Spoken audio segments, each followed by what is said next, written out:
வணக்கம். காஞ்சி திருப்பாவை குழு, காஞ்சி ஸ்ரீதர். திருப்பாவை 27ஆம் பாசுரம். கூடாரை வெல்லும் சீர் கோவிந்தா. அதாவது கூடாரவள்ளி இன்று கும்பிடக்கூடிய நாள். கூடாரை வெல்லும் சீர் கோவிந்தா, உந்தன்னை பாடிப்பறை கொண்டு யாம் பெரும் சம்மானம், நாடு புகழும் பரிசினால் நன்றாக, சூடகமே தோல்வளையே தோடே செவிப்பூவே, பாடகமே என்றனைய பல்கலனும் யாமணிவோம், ஆடை உடுப்போம் அதன் பின்னே பால் சோறு, மூடனை பெய்து முழங்கை வழிவார, கூடியிருந்து குளிர்ந்தேலோர் ரெம்பாவாய். அதாவது இந்த கூடாரை வெல்லும் சீர் கோவிந்தா, இது 27வது பாட்டாக வருது. இதுக்கு முன்னாடி என்னன்னா, நம்ம 2வது பாட்டில் விரதம் எப்படி இருக்கணும் அப்படின்னு சொல்லி நம்ம பார்த்தோம். நெய்யுண்ணோம் பாலுண்ணோம் நாட்காலே நீராடி மையிட்டு எழுதும். அந்த நெய்யெல்லாம் சாப்பிடாம அந்த விரதம் இருந்து உடலை வருத்தி, நம்ம ஆல்ரெடி சொல்ல டீடாக்ஸ், உடம்பை சுற்றப்படுத்துவது. புறந்தூய்மை நீரான் அமையும், அகந்தூய்மை வாய்மையால் காணப்படும். ஆண்டாள் என்ன சொல்றாங்க, ஒரு இடத்துல மலைகளை பத்தி நீராட நீராட நீராட சொல்றாங்க. இதுல பக்தியில் நீராட, மழையில் நீராட, அப்புறம் உடல் உள்ள இருக்கக்கூடிய நீர்கள் அதாவது தகுந்தாற்போல் தன்னுடைய வேலை செய்ய, அந்த ஹார்மோன்ஸ் தெராபி, அதையும் நீர் தான் இல்லைங்களா. இந்த வாதம் பித்தம் கபம் சொல்லுவாங்க. இந்த கபம்ன்றது இந்த பித்த நீர், கபம் நீர், இதெல்லாம் நீர். இந்த மாதிரி நீராட, இந்த நீர்ன்றது மொத்த நீர். இந்த நீர் எதை சம்பந்தப்படுத்தி இருக்குன்னா, நம்ம உலகத்தை சம்பந்தப்படுத்தி இருக்கு. உலகத்துல எப்படி 70% நீர் மிச்சம் இருக்கிறது, 30% நிலமோ, அதே மாதிரி இந்த சதை பிண்டங்கள் 30%, 70% நீர் என்பதெல்லாம் நம்ம பார்த்திருந்தோம். இந்த கூடாரை வெல்லும் சீர் இந்த கோவிந்தா, இந்த பாடலுக்கு அங்க என்னென்னலாம் சாப்பிட மாட்டோமோ அதெல்லாம், ஒரு விரதம் இருந்தால் நம்ம என்ன பண்ணுவோம், ஒரு கொஞ்ச நாள் சாப்பிடாம விரதம் இருக்கோம், அப்புறம் என்ன பண்ணுவோம், விருந்து நல்லா வச்சு செய்கிறோம் இல்லையா, சாப்பிட்றோம். அந்த மாதிரி தான் இந்த கூடாரை வெல்லும் சீர் கோவிந்தா உந்தன்னை பாடி. இது ஏன் நம்ம விரதம் இருக்கிறோம்னா, இந்த வருஷத்துல நம்ம சில பேர் ஐயப்ப மலைக்கு மாலை போடுவாங்க. அந்த சில இஸ்லாமியர்கள் ஒரு ஃபாஸ்டிங் இருப்பாங்க. கிறிஸ்துவர்களுக்கும் இந்த ஃபாஸ்டிங்லாம் உண்டு. ஏன் அப்படின்னா, வருடத்தில் ஒரு முறையாவது, அதாவது வருடத்துக்கு 2 முறை சொன்னோம்னா நமக்கு நிறைய ஃபாஸ்டிங் முறை இருக்கு. வாரத்துக்கு, மாசத்துக்கு, வருஷத்துக்குன்னு. வருடத்துக்கு ஒரு முறையாவது அந்த ஃபாஸ்டிங் இருந்தால், இந்த விரதம் இருப்பதனால உடல் நரம்புகள் பலப்படும், உடலில் இருக்கக்கூடிய அந்த கழிவுகள் வெளியேறும், உடல் சுத்தப்படும், பலப்படும். ஆரோக்கியமான உடல் வலிமை பெறுவதற்கு தான் இந்த ஃபாஸ்டிங். நிறைய பேர் நிறைய சாப்பிட்டா நம்ம உடல் ரொம்ப ஆரோக்கியமாக இருக்கும் அப்படின்னு சொல்லுவாங்க. அப்படி கிடையவே கிடையாது. நீங்கள் எந்த அளவுக்கு சாப்பாடை கம்மி பண்ணி கடைசியில் வெறும் மூச்சு காத்தோடவே நம்ம உயிர் வாழலாம். அப்படி உடலை நீங்கள் பண்படுத்தும் பொழுது இந்த உடல் ஒரு மகா சக்தி பெறுகிறது. அது மாதிரி புறந்தூய்மை நீரானமையும், அகந்தூய்மை வாய்மையால் காணப்படும். இந்த மாதிரி இந்த வாயை பற்றி, இந்த வாய்மை, இதை பற்றி வள்ளுவர் நிறைய சொல்லியிருக்கிறார். வாய் வழியாக உள்ளே செல்லக்கூடிய உணவாலும், வாய் வழியாக நம்ம பேசக்கூடிய பேச்சுக்கள் மந்திரங்களாலும், இது ரெண்டுமே யாகாவாராயினும் நாக்காக்க, இது மாதிரி அனைத்தையுமே இதை சுற்றி சுற்றியே இருக்கும். ஸோ நம்ம இந்த மாதிரி இந்த உடலை வருடத்துக்கு ஒரு மாதிரி ஆரோக்கியப்படுத்தி, இந்த கடைசி நாளில் நல்ல ஆரோக்கியமான உணவுகளை நம்ம சாப்பிட்றோம். அதுதான் இந்த கூடாரை வெல்லும் சீர் கோவிந்தா. இப்போ இந்த கூடாரை வெல்லும் சீர் அப்படின்னா நம்ம என்ன அர்த்தம் புரிஞ்சுக்கணும்னா, கூடாரை வெல்லும் இந்த ஒரு லைன், பெரிய விஷயத்த ஆண்டாள் உள்ள அடக்குறாங்க. இதை கூடார வெல்லின்னு சொல்லி எல்லாரும் சிறப்பாகவும் கொண்டாடுறாங்க. இந்த கூடாரை வெல்லும் சீர் அப்படின்னா, நம்ம கூட சேராதவங்க, இந்த மாயைன்னு சொல்லுவோம், இதெல்லாம் நமக்கு ஒவ்வாதது, எதிரானது, சேராதது, இதை எல்லாத்தையுமே ஜெயிக்கிறது. கூடாரை வெல்லும் அப்போ எப்படின்னா, 9 வாயில் குடிலை ஒரு மந்திரத்தால் சொல்லுவோம் இல்லையா, நம்மளோட மும்மலங்கள்னு சொல்லுவோம். இது போன்ற 5 சிங்கம் அடவில் வாழ்வன, அஞ்சும் போய் மேய்ந்து தம் அஞ்சகமே புகும், அஞ்சின் உயிரும் எயிரும் அறுத்திட்டால் எஞ்ஞாலும் இறைவனை எய்தலும் ஆமே அப்படின்னு சொல்லிட்டு திருமூலர் பாட்டு இருக்கு. இது மாதிரி நம்மளோட அந்த பற்றுதல், இந்த மும்மலங்கள், நம்மளுடைய அந்த எண்ணங்கள் எல்லாம் நம்ம வெளிலிருந்து அதை வெல்லணும், அதை ஜெயிக்கணும். இப்போ உங்களுக்கு ரொம்ப ரொம்ப சுவையான உணவு வச்சிருக்காங்க, அதை உங்களுக்கு சாப்பிட பக்கத்தில் வச்சிருக்காங்க. ஆனால் உங்களுக்கு ரொம்ப பிடிக்கும், அந்த சுவையான சாப்பிட வச்சிருக்காங்க. ஆனா நீங்க சாப்பிடாம இருக்கணும். இதுதான் வெல்றது. ஏன்னா அந்த தன்மையை, உங்கள் விருப்பம், அந்த மனதை கட்டுப்படுத்தி அதை வெல்வது. ஏன்னா நீங்க வேற எங்க போனாலும் என்ன சொல்றீங்க, அந்த கட்டுப்பாடு உங்களுக்குள்ள வரும். அதுக்கு தான் அந்த விரத நாட்கள்ல எந்த விஷயம் செஞ்சாலும் நீங்க சாப்பிடக்கூடாது, அந்த நேரம் அந்த சாமி கும்பிட்டதுக்கு அப்புறம் சாதம், அந்த சிறிது நேரமாவது நம்ம வந்து அந்த கட்டுப்பாட்டுல அப்படி வச்சு நம்ம வந்து நமக்குள்ள இருக்கக்கூடிய அந்த அந்த எதிர்வினை சக்தியை வெல்றது. கூடாரை வெல்லும் நமக்கு ஒவ்வாத விஷயங்களை நம்ம வந்து வெல்றது. அதே கண்டி இப்ப அவாய்ட் பண்றது, சரிப்பா நான் இப்போ இந்த சாப்பாடு எனக்கு பிடிச்ச உணவு, நான் அதை சாப்பிடவே மாட்டேன், என் கண்ணு முன்னாடியே கொண்டாடாதுன்னு சொல்லிட்டா, நாளைக்கு எங்கன்னா ஒரு இடத்துல அது உங்க கண்ணு முன்னாடி வரும்பொழுது நீ அதை சாப்பிடுவ. இன்னைக்கு குடிக்காரர்கள்ன்றது அதை கௌரவப்படுத்திருக்கக்கூடிய இன்றைய அரசியல் என்னன்னா மது பிரியர்கள்லாம். அப்போ வேற ஏதாச்சும் போதைப் பொருட்கள் விட்டா கஞ்சா பிரியர்கள், அபின் பிரியர்கள், நீங்க எப்படி வேணா யோசிக்கலாமா? குடிதான். குடிகாரன் சொன்னாதான் கடுமையாக இருக்க வேண்டும் அந்த வார்த்தை.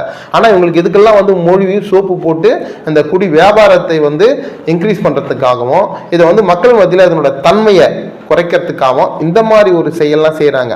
அப்போ ஒரு குடிக்காரன் என்பது என்னன்னா, அவனுக்கு நான் வந்து குடி பக்கத்துல இருந்தாலும் நான் குடிக்க மாட்டேன் அப்படின்ற எண்ணத்துல உங்க குழந்தைங்க அந்த மனக்கட்டுப்பாடோட வளர்த்தாதான் அவன் நாளைக்கு நீங்க வெளிநாடு அமைச்சாலும் சரி, வெளில ஃப்ரெண்ட்ஸ் கிட்ட அமைச்சாலும் சரி, கூட போய் சொல்லியிருந்தாலும் பார்ட்டி பண்ணாலும் அவன் அதை குடிக்காம இருப்பான்.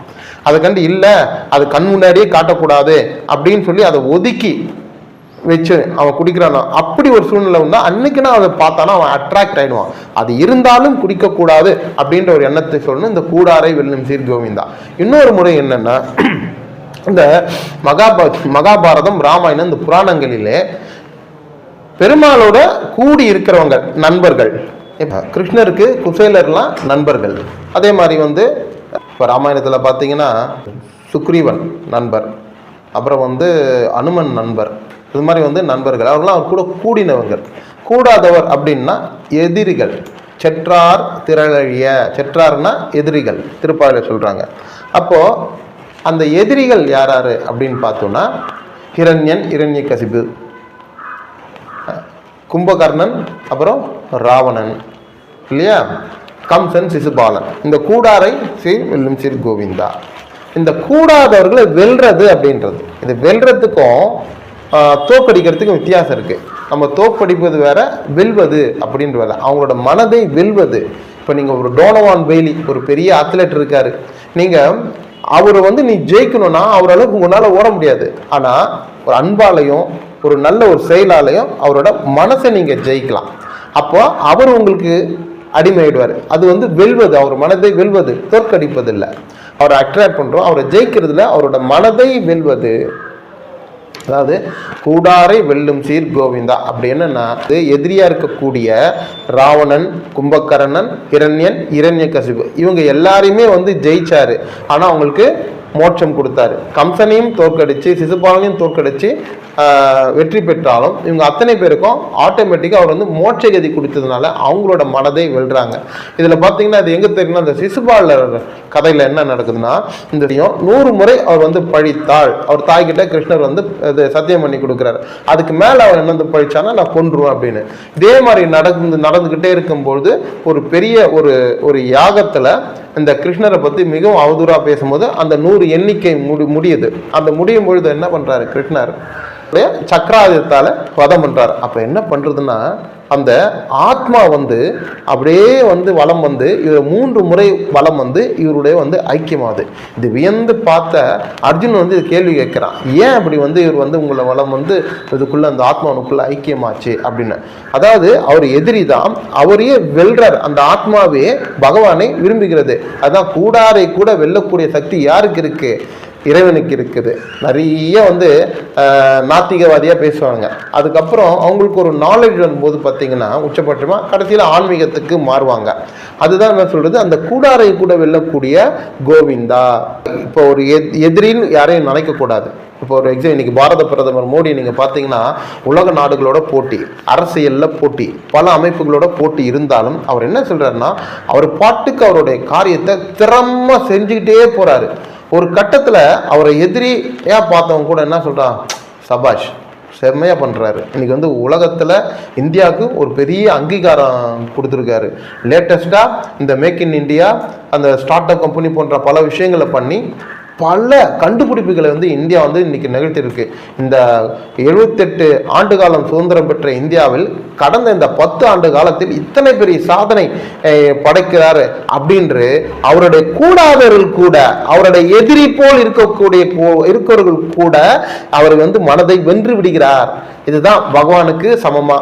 இந்த கூடாரை வெல்லும் சீர் கோவிந்தா, உந்தன்னை பாடிப்பறை கொண்டு யாம் பெரும் சம்மானம். உன்னை பாடி நாங்கள் பெறக்கூடிய சம்மானம் என்னன்னா நாடு புகழும் பரிசினால் நன்றாக. இன்னைக்கு வெளிநாட்டிலலாம் போகும்போது நம்ம பாரத பிரதமர் மோடியை எல்லாருமே புகழ்றாங்க. ஏன்? இந்த கூடாதவர்களையும் அவர் வந்து வெல்வதால் அவருடைய காரியத்துல உண்மையும் சத்தியமும் நிறைந்து தன்னோட காரியத்தை வெற்றிகரமாக செய்யும் பொழுது எதிரியும் வந்து உன்னை வந்து வணங்குவான். கூடாரை வெல்லும் சீர் கோவிந்தா. இன்னைக்கு உலக நாடுகள்ல ஒரு நாட்டுக்குள்ள போறாரு, ஒரு அதிபர் அவர்கிட்ட ஒரு வித்தியாசமான ஒரு ரெக்வஸ்ட் கேட்கிறாரு, ஆப்ளிகேஷன். என்ன சார் அப்படின்னு கேட்கிறாரு. அப்ப சொல்ற, நீங்க தயவு செய்து என்னோட கட்சியில சேர்ந்துருன்றாரு. அப்போ வெளிநாட்டுல இருக்கவங்க கூட அந்த நம்முடைய நாட்டுல வந்து அவர் சேர்த்துக்கோங்க, அப்படி சேருங்க அப்படின்னு சொல்ற அளவுக்கு அவர் மனதை வெல்கிறார். இன்னைக்கு வந்து பல இஸ்லாமிய நாடுகள், 7 இஸ்லாமிய நாடுகளுக்கு வந்து இங்க எதிரி போல இங்க வந்து பிம்பம் கட்டமைத்தாலும் 7 இஸ்லாமிய நாடுகள் மோடிக்கு வந்து ஒரு சிறந்த மனிதருக்கான விருதுகளை கொடுத்திருக்கிறது. இது போன்ற வந்து இன்னைக்கு பல ஆப்கானிஸ்தான் சொல்றோம், பாலஸ்தீன் சொல்றோம், ஏன் இஸ்ரேல் சொல்றோம், எல்லா நாடுகளுக்கும் அவர்களுக்கு உதவி செய்து உயர்ந்த சிந்தனைகளோட செயல்பட்டு கூடாரையும் வெல்கிறார் கோவிந்தா. ஜஸ்டின் ட்ரூடோ இன்னைக்கு வந்து ரொம்ப அவதூறா இந்தியாவை பேசி நிறைய கான்ட்ரவர்சி. இன்னைக்கு பொசிஷன் ஜஸ்டின் ட்ரூடோ அந்த ஆட்சியை விட்டே விலகி போற அளவுக்கு ஆயிப்போச்சு கனடா அதிபர் ஜஸ்டின் ட்ரூடோ. இது மாதிரி எல்லா விஷயத்தையும் இது என்ன பண்ண கூடாதவரையும் வெல்லக்கூடிய ஒரு பெரிய ஆற்றல் நம்முடைய பாரத பிரதமருக்கு உண்டு. அதை தான் நம்ம இந்த ஆண்டாள் இந்த இடத்துல சொல்றாங்க.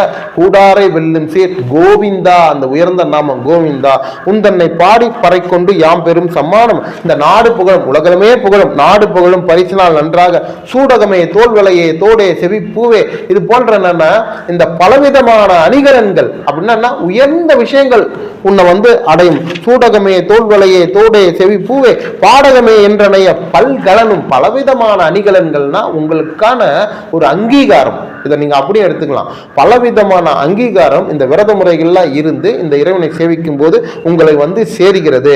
நாடு புகழும். நம்ம என்ன சொல்ற, பாரோர் புகழ படிந்தேலோ ரொம்பாவாய். 3வது பாட்டு. ஒரு மனுஷனுக்கு உச்சபட்சம்னா புகழ். இன்னைக்கு என்ன பண்றோம், அம்பானியா சம்பாதிக்கிறாரு, அவரும் கம்பெனி நடத்துறாரு, டாட்டாவும் கம்பெனி நடத்துறாரு. இன்னைக்கு உண்மையான புகழ் யாருக்கு இருக்கு? ஒரு உயர்ந்த பண்பு, உயர்ந்த பேர் யாருக்கு இருக்குதா? டாட்டாக்கு தான் இருக்கு. இன்னைக்கு டிஃபென்ஸ்ல கூட பாத்தீங்கன்னா முக்கியமான ப்ராஜெக்ட்லாம் நம்மளுடைய டாடா தான் பண்றாங்க. இன்னைக்கு மக்களோட மத்தியில ஒரு எளிய ஏழைகள் கூட கார் வாங்கணும் ஒரு எண்ணத்தோட உருவாக்கினா அந்த நானோ கார் இன்னைக்கு 3 லட்சம் ரூபாய், அந்த கார் அன்னைக்கு 1 லட்சம், இன்னைக்கு 3 லட்சம் ரூபாய் கிடைக்குது. இந்த எல்லா பல்கலனும் பலவிதமான நன்மைகள் வந்து நமக்கு நடக்கும். பல்கலனும் யாமனையும் ஆடை உடுப்போம் அதன் பின்னே பால் சோறு. அதுக்கப்புறம் இந்த விரதை முடிக்க ஒரு அழகான ஒரு ஆடைகளை அணிந்து அதுக்கப்புறம் என்ன பண்ணுவோம், பால் சோறு சாப்பிட. எப்படி சாப்பிடுவோம்? மூடனை பெய்து முழங்கை வர. தட் மீன்ஸ் வெல்த்தா இருப்போம்.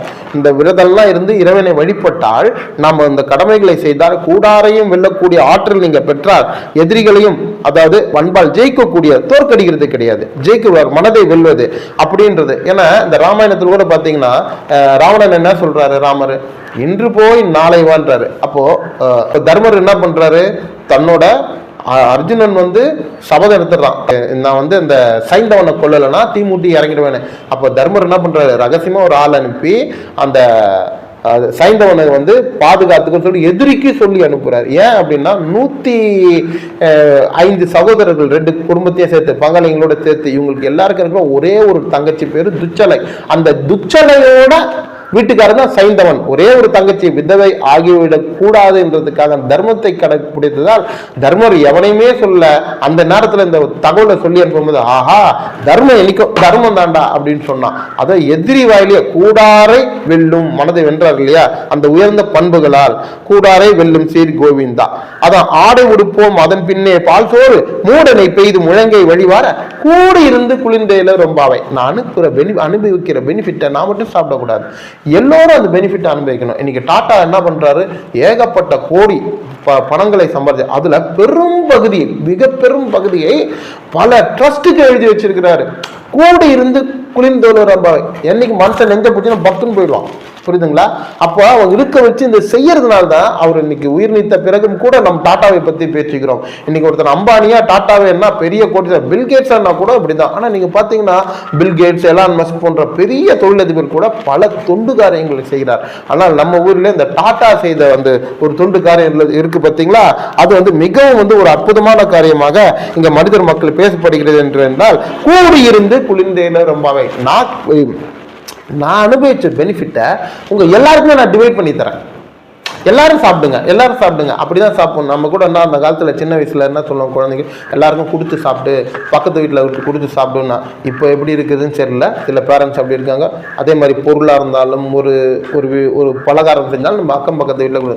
இன்னைக்கு சூழ்நிலை பல இடங்கள்ல அதை கொடுக்காத, இதை செய்யாத, இதை நீயே வச்சுக்கோ, இதை அமைக்கோ அப்படின்னு சொல்றதுனால தான் இன்னைக்கு சொத்து அபகரிப்பு எல்லாம் அதிகமாகுது பங்காளிகளுக்குள்ளேயும் அண்ணன் தம்பிகளுக்குள்ளேயும். அதனால என்னன்னா, இது எல்லாரும் இதுன்னா கூடி இருந்து குளிர்ந்தோள் எல்லாரும் சேர்ந்து நம்ம அனுபவிக்கணும்ன்றது தான் இந்த பாட்டோட ஒரு பெரிய சாராம்சம். கூடாரை வெல்லும் சீர் கோவிந்தால நீங்க தெரிஞ்சுக்கணும். உங்களுடைய திறமைகளாலும் உங்களுடைய அன்பினாலும் உயர்ந்த பண்பினாலும் தான் எதிரிகளையும் வெல்ல முடியும். எதிரிகளை தோற்கடிக்க கூடாது. பாரத பிரதமர் மோடி அவருடைய உயர்ந்த பண்பினால் அவருக்கு யாரா காலில் உண்டு, அவர் காலில் விடுறாங்க. எந்த பிரைம் மினிஸ்டர் இறங்கி காலில் விடுறா இன்னைக்கு நம்ம பார்த்துருக்கோம். அவர் உடனே இறங்கி காலில் விடுற அந்த அளவுக்கு எளிமையான அந்த உயர்ந்த பண்புகளால் இன்னைக்கு உலகத்தையே கவர்ந்து இருக்கிறார். நம்ம எதிரி நாட்டோ நாடுகளே எதிர்க்கக்கூடிய ரஷ்யாவாக இருந்தாலும் சரி, அதே அந்த நாட்டோ நாடுக்கு தலைவராக இருக்கக்கூடிய அமெரிக்காவாக இருந்தாலும் சரி, உளவு தகவலில் மிகச்சிறந்த இஸ்ரேலாக இருந்தாலும் சரி, பாலஸ்தீனாக இருந்தாலும் சரி, ஆப்கானிஸ்தானாக இருந்தாலும் சரி, அத்தனை நாடுகளும், சீனாவே இன்று லடாக்ல இருந்து